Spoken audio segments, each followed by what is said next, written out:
जय श्री राम जी का आशीर्वाद हम सब पर बना रहे। आपकी कोई गलती नहीं है और फिर भी आपको गालियां मिले, फिर भी आपको डांट सुनने को मिले तो आपको कैसा लगेगा? गुस्सा आएगा ना। तो आज मैं आपके सामने एक ऐसी ही सच्ची घटना बताऊंगी। देखिए, ये घटना जिन्होंने मेरे को भेजी है तो उन्होंने अपना नाम सीक्रेट रखने के लिए बोला है। उनका शहर का और उनका नाम हम आपको नहीं बता सकते।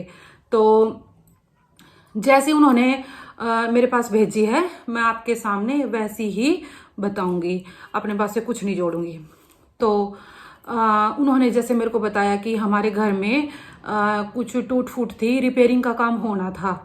तो जो है उनके जो पास में पड़ोस में कोई आंटी थी, तो वो कहीं पे घूमने के लिए गई हुई थी। तो उनका घर बंद था, लॉक लगा हुआ था, बाहर से बंद था। तो अंदर और बाहर से दोनों तरफ से बंद था। तो जैसे रिपेयरिंग का काम हुआ, अब ये तो आप सभी को पता ही है कि रिपेयरिंग का काम होता है तो धूल तो उड़ती ही है, वो किसी के हाथ में नहीं होती। अगर दरवाजा बंद है तो दरवाजे के अंदर से भी वो धूल जाती है, खिड़की बंद है लेकिन खिड़की के अंदर से भी धूल जाती है। तो जैसे उन्होंने बताया कि रिपेयरिंग का काम ख़त्म हो चुका था, तो कुछ टाइम बाद वो आंटी जी आई और मतलब तेज़ तेज़ गालियाँ देने लगी। तो वो मतलब निकल के उन्होंने बाहर देखा कि आप आंटी गालियाँ किसको दे रहे हो, क्यों दे रहे हो?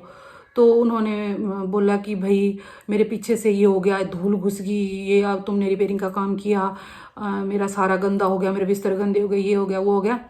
तो उन्होंने बोला, जो जिन्होंने मेरे को घटना बताई है उन्होंने बोला कि आंटी जी आपका घर अगर गंदा हुआ है, आपके कपड़े अगर हमारी वजह से गंदे हुए हैं तो हम उनको साफ करेंगे, हम धोएंगे उन कपड़ों को, तो आप गुस्सा मत कीजिए। उन्होंने ऐसा बोला।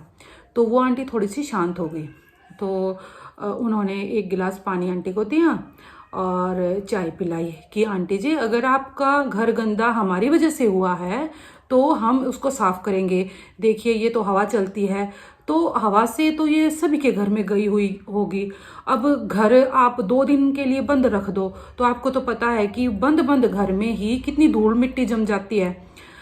लेकिन उन्होंने फिर भी मतलब एक समझदारी दिखाते हुए, प्रेम दिखाते हुए और जो है भी मतलब झगड़ा नहीं किया, उनको सामने से बोला कि आंटी जी हम साफ कर देंगे, आप टेंशन मत लो।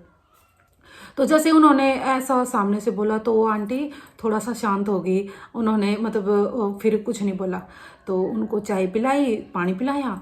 तो फिर कुछ टाइम बाद वो बताती हैं कि वो आंटी जी आई और उनको सॉरी बोला कि वो मतलब आंटी ने उस लेडीज़ को सॉरी बोला कि भाई मैं माफ़ करना मेरे को, और मैं गुस्से में थी, उस टाइम पे आई थी धूप में और बस मेरे को पता नहीं और मैंने क्या क्या बोल दिया, मैं प्लीज़ मेरे को माफ़ कर दीजिए और भाई मैं आगे से ऐसा नहीं होगा।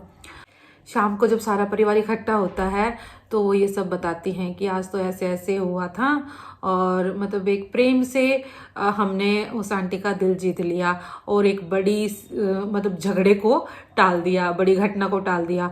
क्योंकि देखिए अब किसी की गलती नहीं है और फिर भी उनको सुनने को मिले तो गुस्सा तो आता ही है, लेकिन ये एक समझदारी है, सहनशीलता है कि भाई गलती ना होते हुए भी प्यार से उन्होंने बड़ी से बड़ी समस्या का हल निकाल दिया।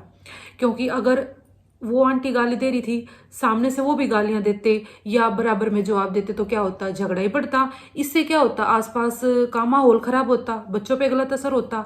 तो इसीलिए एक प्रेम ऐसी चीज है जिससे बड़ी सी बड़े संकट को टाला जा सकता है, बड़े से बड़े झगड़े को टाला जा सकता है, घटना को टाला जा सकता है। तो आज मतलब उन्होंने जब ये घटना मेरे को बताई तो मतलब मेरे को बहुत अच्छा लगा और एक सीख मिली कि हम जो है भी किसी भी समस्या का हल निकाल सकते हैं। किससे?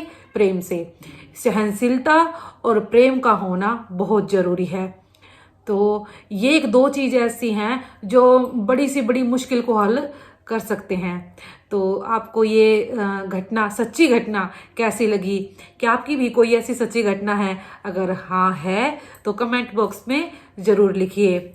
आपको वीडियो कैसी लगी ये भी ज़रूर बताइए। तो इसी के साथ बोलते रहिए जय श्री राम।